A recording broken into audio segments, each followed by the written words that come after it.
I count. So anyway, not a lot going on this weekend. Weather's not cooperating, kind of stormy, kind of not. Now it says it's going to clear out. Who knows? Kind of poor. Gas is crazy. We all know this. So, and rear brakes for this thing showed up. Well, part of rear brakes for this thing showed up. Still waiting on one part that they decided to send via USPS. I wish people would stop shipping via USPS if it was a car part. Please, please, please, please stop. I don't know when it's going to get here. Don't know. Some point in its life it's going to meander its way through the system and get here. Okay, anywho, so I can't do nothing with the back brakes on it. So it's still drums. Well, I'll show you the parts I got. We're going to put this engine here together. This is an LS2. We'll explain why we have an LS2 in here and why it's here, period, and then where it's going to go back into. So that, and then we'll show you, take you outside and show you some vehicle changes that's taking place. This LS2 is out of the black B body that sits right there. Well, somebody, not this somebody, but somebody put a flex plate on it and ran the flex plate bolts in too far and locked the motor up. I originally assembled this motor probably close to a year ago, and this is when I made a whole video where I checked all the bearings and showed you over and over again about checking bearings and all that crap. Still rotates freely, but we put it together, left it on TDC1, put it in the car, and he finally got to the point, Chase finally got to the point where he was going to put the converter bolts in, and locked up harder than anything, would not spin at that point. So we took a head off, make sure to have roughened cylinders, nothing on the passenger side, took the driver's side off, nothing there. Took the cam plate off, took all the front accessories off, took the front cam off. Made sure it wasn't nothing to do with that. Wasn't nothing to do with that. Cam rotated like smooth as butter, still locked up. Pulled it on the engine stand, still locked up. Took the flex plate off, the oil pan off at the same time. We thought originally it was the oil pan hidden. No. Flex plate bolts in the back were too long.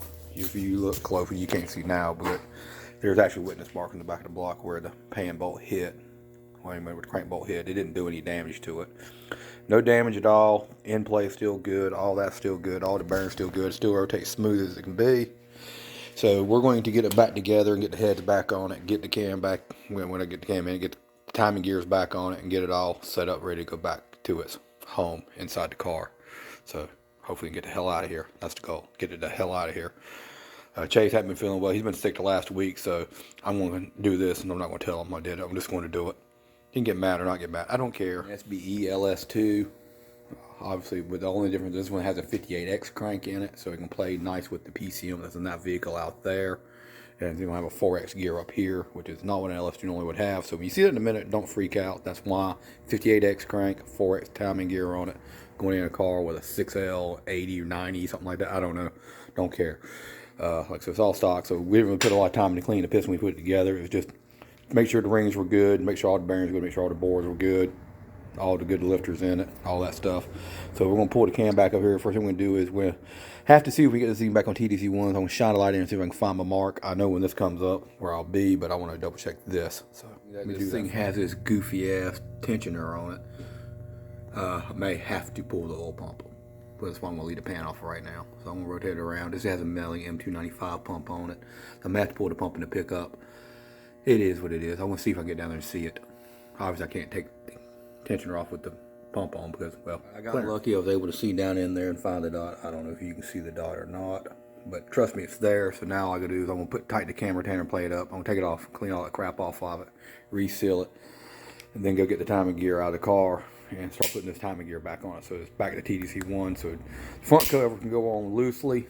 Once we do that, I think I'll go ahead and do the top end first, just in case a bolt drops. Hardly any likelihood that anything would fall in the pan. It's just old Scared Kevin wants to do Scared Kevin things, and he wants the top end on it done first before he puts the pan on. Just in case I have to take the pan back off. Good chance that would never happen, but knowing my luck, as soon as I say I won't do it, I'm going to be dumb enough to go. LS is remarkably easily to time. You get this little marker right there. That faces the dot here. The dot faces straight up on the crank. This faces straight down. So you got 12 o'clock, 6 o'clock. This is 6. That's 12. And then all you do is once you do that, you can verify your TDC1 and all that crap with your camshaft, doing all your stuff like that. But it's already been done. We're good. We're fine. I'm putting this engine together, so I don't need to verify all that crap at this point. It's kind of. I have to take the stupid tensioner off, so the pump had to come off. Big sad, but it's fine. Let's put it back together, and then we can go put the heads on it. It'll be really quick now, hopefully. Because that's done. That's good. You can see. Mark to mark, so we're good. Excellent. Put the heads back on. It has ARP head bolts that are right there. We'll lube them up and we'll torque them down to factory specs. I run ARP head bolts in this motor right here, and it's seen 30 pounds of boost and no problem so far. So I think for NA motor, should be great. All right, it says tighten the head bolts to 75 foot-pounds in 3 steps. We already did the first step, so we do the next 2 real fast. Not exciting, riveting entertainment involves that and me slipping around like a fat Riri. But hey, hopefully that car gets motor back soon so we can go home. That would be great, wouldn't it? I'm tired of looking at it. But let's go ahead and do this side first, and we'll do that side. Let's get this torque wrench set up right here. This is a cheaper one, but it works. It's quite effective. You'll see there's your numbers there. You bring it to 70, and then you run it up to the 5 mark. And then you pray for the best. Right? That's how that works, right? I'm sure that's how that works. In the middle, out, work your way out. There's a pattern, so we don't follow it. Go to the extension.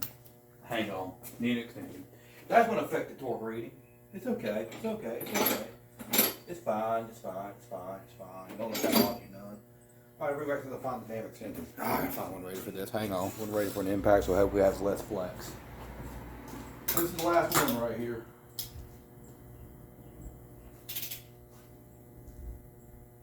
There's always another racking right here. That's the number we're looking for. All we're going to do is we'll do this with every single bolt. We're going to worry from the inside to the outside. Even if this stand would lock down, but it don't do that around here. We can't afford that kind of stuff.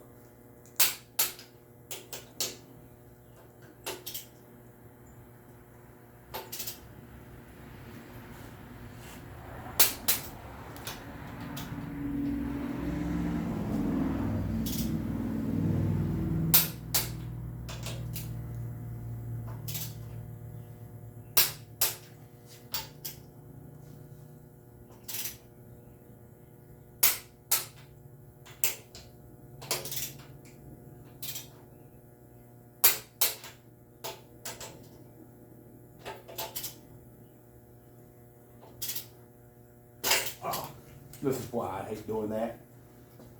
I flipped off. And the last thing I'm going to do, if I can come out. Pretty cool temp pencil, that would be great. Here we go. So we're done.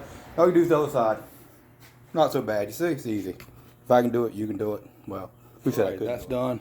Everything at the top's already done there, either 28 foot pounds, 25, 28 foot pounds. I can't remember. I don't know. I looked it up. I did it. It sounded good. I went with it. So any hoozles, now we're going to go ahead and slide the push rods in here and put the rockers on it. Put the valley cover on it. Put the front cover on it. Put the balancer on it. Tighten all the front stuff down. And should be ready to go back to our home. I think he ordered new flex plate bolts. These are the ones he had in there. You don't use those. Not with the flex plate he had. This is the flex plate he had. No spacer for some 6L80 stuff. Very nice flex plate. Very nice. Just didn't jive well with those bolts right there. Next, we're going to put the rockers on. The push rods are already in. We're like going to put them in, like pushing the lifters all the way down. When it's done, walk out this car and get them to hang on.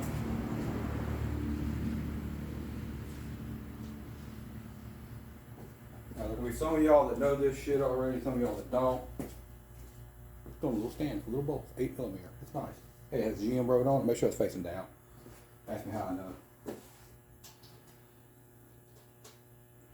And you know, you can center on your push rods there.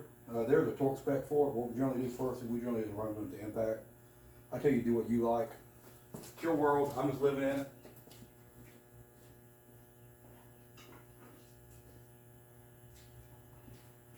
But clearly, everyone on the internet knows better than I do. I'm only on 590, so apparently I'm slow and stupid. I want to stop bottom in 5.3 with junk parts. But hey, you do you, boo-boo. You do you. You do you, boo-boo. Anywho, so there we go. And like I said, we'll run these down with the impact. I know everybody's going to cringe. I don't care. Turn your head and don't look real quick. I'm going to use this cheapo impact because it won't reach the torque spec. It only hit about 20 foot-pounds instead of 30 like the DeWalt would. I'll let pick y'all back up. Sorry about that, guys. Sorry, guys. And all we're going to do is try to keep these things centered in on the thing here. We're not going to run them down. We're going to stop them in like this. Then we'll go get the torque sensor ready.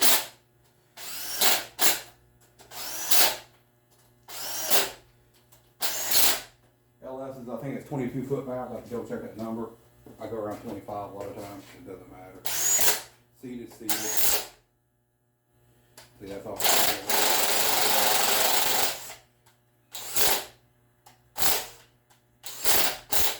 You do when you put them down, you want to make sure the tip is over the top of the right 20 center.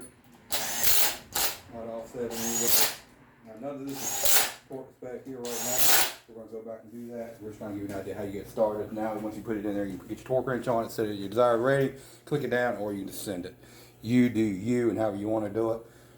I can say I've done both ways and it makes no damn difference. Caveat I will tell you, if you do plan on using an impact to do it, make sure you use a cheaper one and not a really good one, because they can strip the bolts right off. Like a nice DeWalt or Milwaukee, even if it's 3/8 drive, will take the head of the bolt right off of it. So if you're going to do it the impact method, either learn how to listen for the clicks and understand where you're at, or just don't do it the right way. Just my caveat to y'all, okay? So there's that there. Let's dig the valley cover out, go get that back installed. That way nothing goes on the top of it. We put the valve covers on it, then we'll get all this front assembly put back on it. And we'll be golden. I put the back cover on. We're trying to fish it through the stand. I think I can get it in there. It should be no problem. I'm hoping. If not, I'll swing it and put it back on. I want the back cover on it so it's completely sealed to anything getting in it at all, period. It's not my engine, so I need to make sure it stays clean. Ish. Clean enough for what this shop is. Then I got to clean this mess up that my son made. Thanks, Chase. Alright, the front cover is on. It's obviously not tightened down. I'm going to put the balancer on. Once you get the balancer on, we tighten all the bolts down, because you want to make sure you get the balancer on, and that way the cover's centered so you don't create a leak. Or that's what they tell you on the internet, and the internet is never wrong. That's what I've been told. One LS2 ready to go back in its home. I'll let Chase, I guess, talk to the owner, see what they want to do. Or, hey, the owner, you know me, hit me up, tell me if you want this in there or not. What you want to do about it. I don't know. I'm out the loop on this thing. Totally out of the loop. We're taking the old 454 up here to Stanley real quick. See if I can manage to keep it on the road and wash it up real quick. It's dirty. Haven't washed it in a week or so. It's rained a lot. I love how it makes random rattling noises. Awesome trucks. Awesome trucks. You'll have that 24-year-old trucks. It's really making a new noise. I'd be a little concerned if I wasn't. So we're going to rub the paint off the shop here. Get it knocked out and rinse it off real fast. Anything better than that. Definitely the whole thing. I swear I do. Need a center cap for it though.